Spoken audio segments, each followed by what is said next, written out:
नमस्कार दोस्तों, आप सभी का एक बार फिर से स्वागत है आपके अपने यूट्यूब चैनल अंडरस्टूड स्टडी पर। तो दोस्तों, जैसा कि आप सभी को पता है कि हम पीएसपीएसएल के रिगार्डिंग समान अध्ययन के मॉडल प्रैक्टिस सेट डिस्कस कर रहे हैं। तो इस सिलसिले में हमने आपको प्रैक्टिस सेट 1 अपलोड कर दिया है। आज की इस वीडियो में हम प्रैक्टिस सेट नंबर 2 को देखने वाले हैं, यानी कि मॉडल सेट 2 को देखने वाले हैं। तो ये जो प्रैक्टिस सेट यानी मॉडल सेट जो आप अभी रिसेंटली में आ रहे हैं, ये सभी प्रैक्टिस सेट या मॉडल सेट आप बोल सकते हैं बहुत इंपॉर्टेंट है आपके एग्जाम के लिए, क्योंकि सारे प्रश्न जो होंगे लगभग में यहीं से प्रश्न पूछे जाएंगे।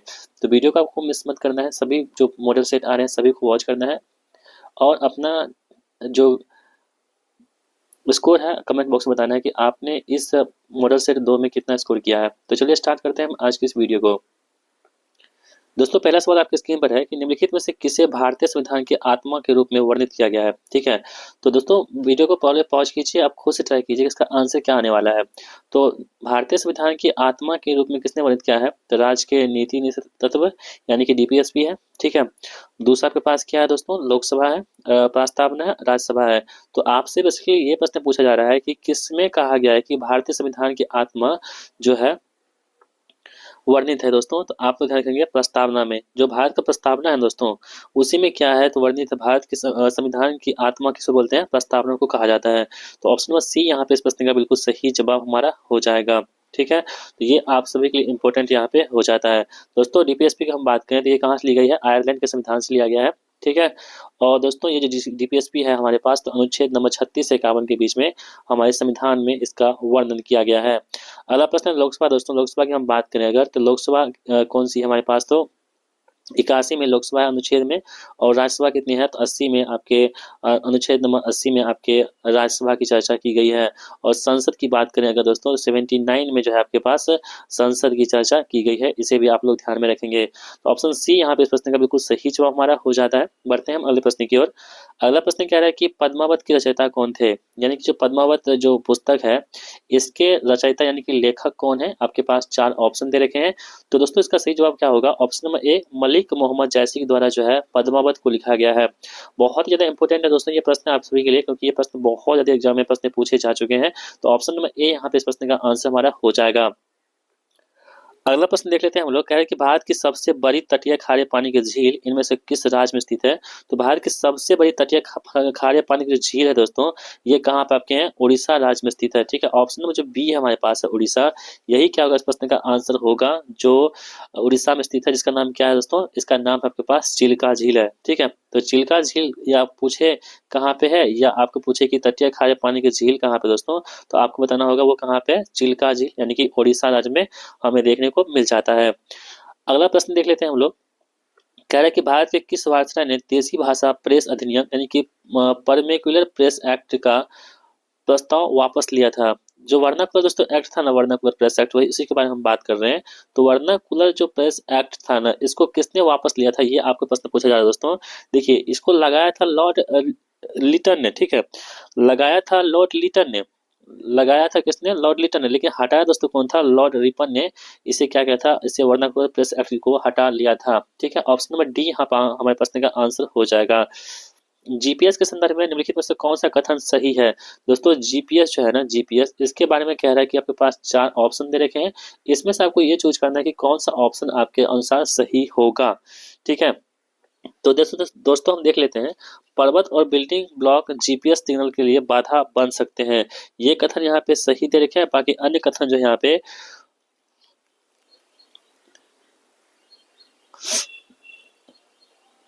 गलत दे रखे हैं। ठीक है, ऑप्शन नंबर बी यहाँ पे प्रश्न का बिल्कुल सही जवाब हमारा हो जाएगा। अगला प्रश्न कह रहा है कि सिंह चतुर्मुख स्तंभ कहाँ पे स्थित है। तो सिंह चतुर्मुख जो स्तंभ है ये कहाँ पे स्थित है, आपके पास 4 ऑप्शन है दोस्तों। इसका राइट आंसर क्या होगा, सारनाथ में स्थित है। ऑप्शन नंबर ए यहाँ पे इस प्रश्न का बिल्कुल सही जवाब हमारा हो जाएगा।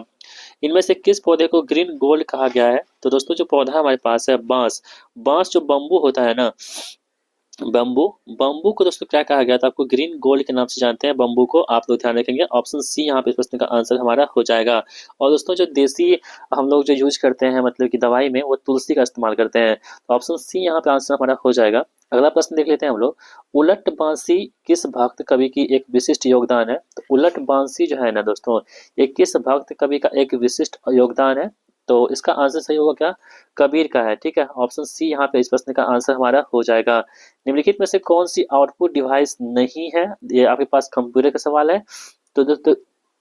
तो दोस्तों आपको बताना है कि इसमें से कौन सा जो है आउटपुट डिवाइस नहीं है। मॉनिटर है, स्कैनर है, स्पीकर है और प्रिंटर है। तो देखिए आउटपुट मतलब क्या होता है, यदि आप कोई चीज़ इनपुट करते हैं जो हमको बाहर वो चीज़ प्रोसेस होकर निकलती है, उसे हम लोग क्या कहते हैं, आउटपुट कहते हैं। इसमें से कौन सी ऐसी डिवाइस है जो आउटपुट नहीं है दोस्तों, तो आप लोग ध्यान रखेंगे। जो स्कैनर होता है ये आउटपुट डिवाइस नहीं होता, ये क्या होता है, इनपुट डिवाइस होता है। स्कैनर क्या होता है, तो इनपुट डिवाइस होता है। जबकि स्पीकर हो गया आपके पास, प्रिंटर हो गया और मॉनिटर, ये सभी क्या होते हैं, तो आपके आउटपुट डिवाइस के उदाहरण हैं। ये स्कैनर क्या होते हैं, आपके इनपुट डिवाइस के उदाहरण होते हैं। आप सभी लोग याद रखेंगे। अगला प्रश्न कह रहा है कि अंतर्राष्ट्रीय अंतरिक्ष स्टेशन के बारे में निम्नलिखित में से कौन सा कथन यहाँ पे सही दे रखे हैं। ठीक है दोस्तों, इसका जो कथन सही होगा, यह पृथ्वी की निचली कक्षा में स्थित है, ये कथन जो है बिल्कुल सही दे रखा है। बाकी अन्य कथन जो यहाँ पे वो गलत दे रखे हैं। अगला प्रश्न दोस्तों आपकी स्क्रीन में है कि भारतीय राष्ट्रीय कांग्रेस यानी कि इंडियन नेशनल कांग्रेस का पहला अधिवेशन 1885 में हुआ था। इसका आयोजन भारत के किस शहर में किया गया था। आपको हम कई बार बता चुके हैं दोस्तों, जो भारतीय राष्ट्रीय कांग्रेस है, जो कांग्रेस है यानी इंडियन नेशनल कांग्रेस है, इसकी स्थापना किसके द्वारा की गई थी, वो ए ओ ह्यूम के द्वारा की गई थी। ठीक है, और जो दोस्तों यहाँ पे जो है इसके जो प्रथम अध्यक्ष थे वो कौन थे, तो डब्ल्यू सी बनर्जी इसके प्रथम अध्यक्ष थे। लेकिन यहाँ दोस्तों बात कर रहे हैं कि जो आयोजन हुआ था 1885 में पहली बार, ये कहाँ पे आयोजित हुआ था दोस्तों, आप लोग ध्यान रखेंगे। ये जो है ना आपके बम्बई में आयोजित किया गया था। ऑप्शन सी यहाँ पे इस प्रश्न का बिल्कुल सही जवाब हमारा हो जाएगा। निम्नलिखित में से कौन सा एक आउटपुट डिवाइस है, मॉनिटर है, जॉयस्टिक है, स्कैनर है और कीबोर्ड है। तो दोस्तों आप लोग ध्यान रखेंगे, जो हमारे पास मॉनिटर होता है, आपको तुरंत बताए थे, मॉनिटर क्या होता है हमारे पास, तो आउटपुट डिवाइस होता है। जो मॉनिटर है वो क्या है, आउटपुट डिवाइस है। जबकि जॉयस्टिक जो है हम लोग इसका इस्तेमाल किसमें करते हैं, तो हम लोग गेम खेलने के लिए जॉयस्टिक का इस्तेमाल करते हैं। और स्कैनर भी क्या होता है, आपके इनपुट डिवाइस होते हैं। और कीबोर्ड भी क्या होते हैं, आपके इनपुट डिवाइस होते हैं। तो यहाँ पे क्या पूछा जा रहा है आपसे, तो आउटपुट डिवाइस के बारे में चर्चा हो रही है। तो आप सभी तो ध्यान रखेंगे, जो मॉनिटर होता है हमारा वो क्या होता है, एक आउटपुट डिवाइस के उदाहरण है। अगला प्रश्न है आपकी स्क्रीन पर, कह रहा है कि सिंधु सभ्यता के इनमें से किस स्थल में शतरंज बोर्ड के साक्ष्य मिले हैं। तो सिंधु सभ्यता जो है हमारे पास है, इसमें से किस स्थल में शतरंज बोर्ड जो है इसके साक्ष्य मिले हैं दोस्तों, तो आप तो ध्यान रखेंगे। जो लोथल है हमारा है, लोथल, यही क्या है दोस्तों, यहाँ पे शतरंज बोर्ड के क्या है, तो उदाहरण मिले हैं, साक्ष्य मिले हैं। दोस्तों एक बात और ध्यान रखिएगा, लोथल जो है ना एक प्रकार का सिंधु सभ्यता में क्या था, एक बंदरगाह भी था। इसे भी आप लोग ध्यान में रख सकते हैं, ये भी आपके लिए इंपॉर्टेंट हो जाता है। अगला प्रश्न कह रहा है कि रात्रि के समय आकाश में मौजूद सबसे चमकीला ग्रह कौन सा होता है। आप सभी को पता है कि सबसे चमकीला ग्रह जो हमारे वायुमंडल में, तारामंडल में, वो दोस्तों क्या होता है हमारे पास, तो शुक्र ग्रह जो होती है वो सबसे अधिक चमकीला ग्रह है रात्रि के समय आकाश में। और दोस्तों लाल ग्रह किसे कहते हैं हम लोग, तो लाल ग्रह कहते हैं हम लोग, तो मंगल को लाल ग्रह के नाम से भी जाना जाता है। इसे भी आप लोग ध्यान में रखेंगे। और सबसे बड़ा ग्रह दोस्तों बात करें तो बृहस्पति यहाँ पे जो है वो बड़ा ग्रह के रूप में जाना जाता है। ठीक है, और सबसे छोटा ग्रह दोस्तों कौन सा हमारे पास, तो शुक्र जो है सबसे छोटा ग्रह के रूप में इसे भी हम लोग जानते हैं। अगला प्रश्न दोस्तों आपकी स्क्रीन पर है कि भारतीय संविधान के में से कौन सा अनुच्छेद अल्पसंख्यक के हितों के संरक्षण से संबंधित है। तो भारतीय संविधान कौन सा ऐसा अनुच्छेद है दोस्तों जो अल्पसंख्यक के हितों के संरक्षण से संबंधित है दोस्तों, तो आप सभी लोग याद रखेंगे। जो अनुच्छेद में 29 है ना, 29, यही क्या है आपके, तो अल्पसंख्यक जो है इसके हित जो होते हैं उसके संरक्षण को संदर्भित करता है। ऑप्शन डी यहाँ पे इस प्रश्न का आंसर हमारा हो जाएगा। अगला प्रश्न कह रहा है कि नाम द्रोलिंग मठ भारत के किस राज्य में स्थित है। देखिए दोस्तों मठ जो होते हैं ना, मठ से बहुत सारे प्रश्न पूछे जाते हैं।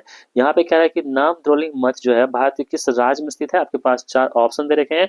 इसका सही जवाब क्या होगा, नाम द्रोलिंग मठ जो होता है ये कर्नाटक राज्य में देखने को हमें मिल जाता है। ऑप्शन डी यहाँ पे इस प्रश्न का आंसर होगा।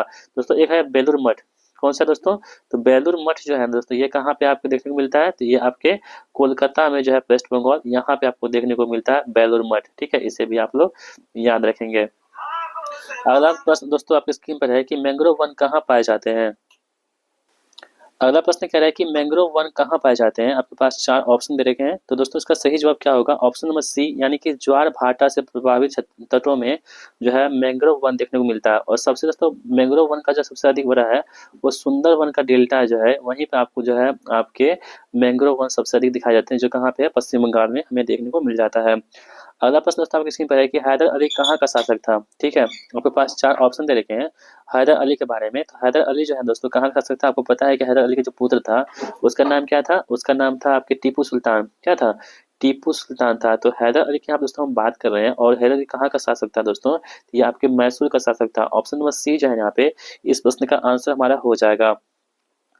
ताप्ती नदी का उद्गम स्थल कहाँ पे स्थित है? यानी कि जो ताप्ती नदी है इसका उद्गम यानी ये कहाँ से इसकी शुरुआत होती है, आपको ये बतलाना है दोस्तों। इसका सही जवाब क्या होगा? मुल्ताई से। यानी जो ताप्ती नदी जो है ना, ये मुल्ताई जो जगह है वहीं से क्या होता है, उसका उद्गम होता है। ऑप्शन बी यहाँ पे इसका आंसर हो जाता है। पृथ्वी का कौन सा भाग मैग्मा का मुख्य स्रोत होता है? तो दोस्तों पृथ्वी का कौन सा ऐसा भाग होता है जो मैग्मा का मुख्य स्रोत होता है, वो कौन सा है? मेंटल। मेंटल जो होती है ये क्या होती है? मैग्मा का सबसे प्रमुख स्रोत होता है। इसे आप लोग ध्यान में रखेंगे। अगला प्रश्न कह रहा है कि जिला और सत्र न्यायाधीश डैश के सीधे नियंत्रण के अधीन कार्य करते हैं। देखिए जिला और सत्र न्यायाधीश जो है ना, किसके सीधे नियंत्रण में काम करते हैं? राज्य के राज्यपाल, राज्य के उच्च न्यायालय, जिलाधिकारी, राज्य के कानून मंत्री। तो दोस्तों इसका सही जवाब क्या होगा, आपको बताना है। ये जो है आपके राज्य के उच्च न्यायालय के सीधे नियंत्रण में क्या करते हैं, काम करते हैं। ऑप्शन बी यहाँ पे इस प्रश्न का आंसर हमारा हो जाएगा। निम्नलिखित में से कौन से विटामिन में यीस्ट प्रचुर मात्रा में पाया जाता है? तो कौन ऐसा विटामिन है जिसमें यीस्ट जो है वो प्रचुर मात्रा में पाया जाता है? तो दोस्तों इसका सही जवाब क्या हो जाएगा हमारे पास? तो विटामिन बी में क्या होती है, यीस्ट जो होती है प्रचुर मात्रा में पाई जाती है। ऑप्शन ए यहाँ पे राइट आंसर हो जाएगा। लैंगिक प्रजनन प्रणालियों में समान गुण के वंशाणुओं जीनस के कितने प्रतिशत मौजूद होते हैं? तो दोस्तों ये जो होते हैं आपके दो जो है ना, जो प्रतिरूप क्या होते हैं इसमें मौजूद होते हैं। डैश में शुरू की गई राजस्व प्रणाली को रैयतवाड़ी बंदोबस्त के रूप में जाना जाता है। तो दोस्तों जो रैयतवाड़ी बंदोबस्त है ये जो है आपके पास बॉम्बे डेक्कन में शुरू की गई थी राजस्व प्रणाली, उसको क्या कहते हैं हम लोग? रैयतवाड़ी बंदोबस्त के रूप में जानते हैं। ऑप्शन नंबर सी यहाँ पे इस प्रश्न का आंसर हो जाएगा। पुरातत्वविद, भाषा विज्ञानी और ईस्ट इंडिया कंपनी के अधिकारी जेम्स प्रिंसेप ने किस वर्ष में अशोक के राजादेश जो ब्राह्मी लिपि में लिखी गई थी उसकी व्याख्या की थी? आपको हम कई बार बता चुके हैं अशोक के बारे में। जो पिछला वीडियो था प्रैक्टिस सेट का उसमें आपको हम बताए थे जो अशोक की लिपि है वो किसमें लिखी है? ब्राह्मी लिपि में लिखी गई है। तो इसको किसने पढ़ा था दोस्तों? इसको पढ़ा था जेम्स प्रिंसेप ने। तो प्रश्न आपसे ये पूछा जा रहा है कि जेम्स प्रिंसेप ने जो इसको पढ़ा था वो किस वर्ष पढ़ा था? आपके पास 4 ऑप्शन दे रखे हैं इसके रिगार्डिंग में। तो दोस्तों इसका सही जवाब क्या होगा? 1837 ईस्वी में जो था जेम्स प्रिंसेप ने अशोक के जो है लिपि जो ये है क्या बोलते हैं इसको, राजा देश, उसको पढ़ा था। ठीक है। अगला प्रश्न कह रहा है कि टुंड्रा वनस्पति कहाँ पाई जाती है? तो टुंड्रा जो वनस्पति है ये आपको कहाँ देखने को मिलती है? तो हिमालय के क्षेत्र में जो है आपको टुंड्रा वनस्पति देखने को मिल जाती है। निम्नलिखित में से किसके द्वारा 1990 में किसी देश की समग्र सामाजिक एवं आर्थिक उपलब्धियों के मापन हेतु प्रयुक्त एवं सांख्यिकी सूचकांक के रूप में मानव विकास सूचकांक एचडीआई का सृजन किया गया था? देखिए मानव विकास सूचकांक जो है ना एचडीआई, इसका सृजन किसके द्वारा किया गया था आपसे वो बतलाना है। ये महमूद अल हक के द्वारा जो है ना आपको एचडीआई का मतलब कि सृजन किया गया था। अगला प्रश्न कह रहा है कि भारत में निम्नलिखित में से किसे स्थानीय स्व शासन का जनक कहते हैं? तो स्थानीय स्व शासन का जो जनक है उसे किसे कहते हैं दोस्तों? तो ये है लॉर्ड रिपन को हम लोग क्या कहते हैं? स्थानीय स्व शासन का जनक कहते हैं। ऑप्शन नंबर ए इस प्रश्न का बिल्कुल सही जवाब हमारा हो जाएगा। अगला प्रश्न कह रहा है कि 6ठी शताब्दी ईसा पूर्व के प्रारंभ में भगवान महावीर का जन्म निम्नलिखित में से किस स्थान पर हुआ था? तो भगवान महावीर जो है इसका जन्म किस स्थान पर हुआ था? आपके पास 4 ऑप्शन दे रखे हैं। इसका आंसर क्या होगा? वैशाली में भगवान महावीर स्वामी का जन्म हुआ था। Option C will be the right answer. इनमें से किसने अजमेर में 2.5 दिन का झोपड़ा निर्माण किया था? तो दोस्तों अजमेर में जो है ना 2.5 दिन का झोपड़ा का निर्माण किया था वो किसके द्वारा किया गया था? आपके पास 4 ऑप्शन है। नूरजहां, कुतुबुद्दीन ऐबक, अलाउद्दीन खिलजी और रजिया सुल्तान। तो इसका सही जवाब क्या होगा? कुतुबुद्दीन ऐबक के द्वारा जो है 2.5 दिन का झोपड़ा अजमेर में बनाया गया था। दोस्तों ये क्या था? 2.5 दिन का झोपड़ा एक मस्जिद था। इसे भी आप लोग ध्यान रखेंगे, कई बार आपके प्रश्न पूछे जाते हैं। जो 2.5 दिन का झोपड़ा है वो क्या है? घर है, मंदिर है, मस्जिद है? तो आपको बतलाना होगा ये क्या है, आपके पास एक मस्जिद का उदाहरण है। दोस्तों कुतुबुद्दीन ऐबक को ही हम लोग क्या कहते हैं? लाख बख्श के नाम से भी जानते हैं। क्या बोलते हैं? लाख बख्श, यानी कि लाखों का दान देने वाला को कुतुबुद्दीन ऐबक के बारे में जानता है। और गुलाम वंश संस्थापक बोलते हैं कुतुबुद्दीन ऐबक थे। इसे भी आप लोग ध्यान में रखेंगे। अगला प्रश्न दोस्तों क्या कह रहा है कि थायरोक्सिन के संश्लेषण के लिए कौन सा तत्व आवश्यक होता है? आपके पास 4 ऑप्शन दे रखे हैं। मैग्नीज है, आयोडीन है, आयरन है और जिंक है। तो थायरोक्सिन के संश्लेषण के लिए जो तत्व आवश्यक होता है वो कौन सा तत्व होता है? ये आयोडीन जो होता है वो थायरोक्सिन के संश्लेषण के लिए बहुत ही ज्यादा आवश्यक मैंडेटरी होता है। अगला सवाल क्या कह रहा है कि अक्षांश का 1 डिग्री लगभग कितने किलोमीटर के बराबर होता है? तो दोस्तों अक्षांश का 1 डिग्री जो होता है ये लगभग आपके जो है 111 किलोमीटर के क्या होते हैं? बराबर होते हैं। आप लोग याद रखिएगा। प्लासी के युद्ध के बाद बंगाल का नवाब कौन बना था? आपको सभी को पता है कि प्लासी का युद्ध कब हुआ था? तो 23 जून 1757 ईस्वी को प्लासी का युद्ध होता है। कहाँ पे? तो पश्चिम बंगाल में होता है। और दोस्तों ये हुगली नदी के किनारे हुआ था। जो नदी है ना हुगली, उसी किनारे प्लासी स्थित है, और उसी उसी जगह पर जो है आपके प्लासी का युद्ध हुआ था। बंगाल का नवाब कौन बना था इसके बाद में, तो दोस्तों आप लोग ध्यान रखेंगे, ये जो है ना मीर जाफर को बनाया गया था। देखिए प्लासी के युद्ध में जो है ना ये इसका लड़ाई हुआ था, वो अंग्रेज के खिलाफ, अंग्रेज और सिराजुद्दौला के बीच में हो रहा था, जिसमें मीर जाफर जो था सिराजुद्दौला का सेनापति था, जिसने मीर जाफर को मतलब कि गलत तरीके से उनको हरा दिया था, उनकी मृत्यु हो गई थी। उसके बाद जो है मीर जाफर को अंग्रेजों ने लोभ दिया था कि तुमको जो है हम यहाँ के जो है शासक बनाएंगे, नवाब बनाएंगे। तो उसके बाद जो है प्लासी युद्ध के बाद मीर जाफर को बंगाल का नवाब बनाया गया था। ऑप्शन नंबर ए यहाँ पर इस प्रश्न का बिल्कुल सही जवाब हमारा हो जाएगा। अगला प्रश्न दोस्तों आपके स्क्रीन पर है कि हमारा सौर मंडल किस गैलेक्सी का एक हिस्सा है। तो आप सभी लोग ध्यान रखेंगे, जो हमारा सौर मंडल है ना, ये आपके आकाश गंगा यानी कि मिल्की वे का क्या है आपके पास, तो एक हिस्सा है। Option C will be the right answer. दीपू तर्रा कहाँ पे स्थित है? हिमालय की पीर पंजाल श्रेणी में, अरुणाचल प्रदेश में, कश्मीर या उत्तर पश्चिमी हिमालय में, या दार्जिलिंग और सिक्किम हिमालय में। तो दोस्तों दीपू तर्रा जो है ना, ये आपके कहाँ पे स्थित है आपको बतलाना है। तो ये आपके अरुणाचल हिमालय में स्थित है दीपू दर्रा, ठीक है। अबोर मिसमी ये सभी कहाँ पड़ते हैं आपके, तो अरुणाचल प्रदेश में ही देखने को आपको मिल जाती है। तो option B will be the right answer. राज्य के नीति निदेशक तत्व यानी कि डीपीएसपी का उल्लेख भारतीय संविधान के निम्नलिखित में से किस भाग में किया गया है? आपको हम कई बार बता चुके हैं, यदि आप हमारे वीडियो को फॉलो कर रहे हैं तो आपको ये पता पड़ गया होगा कि इसका आंसर क्या होने वाला है। तो दोस्तों इसका आंसर क्या होगा, ऑप्शन नंबर ए यानी कि भाग 4 में जो है ना डीपीएसपी का उल्लेख है, और ये जो अनुच्छेद हमारे पास है वो 36 से 51 तक में इसका अनुच्छेद है। और ये किस देश के संविधान से लिया गया है, तो आयरलैंड के संविधान से हमारे देश के संविधान में से अडॉप्ट किया गया है। इसे भी आप लोग ध्यान में रखेंगे।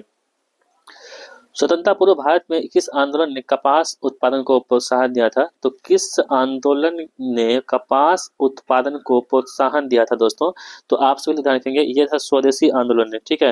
जो स्वदेशी आंदोलन हुआ था, इसने क्या किया था, कपास के उत्पादन को प्रोत्साहन दिया था। इसे आप लोग याद रखेंगे।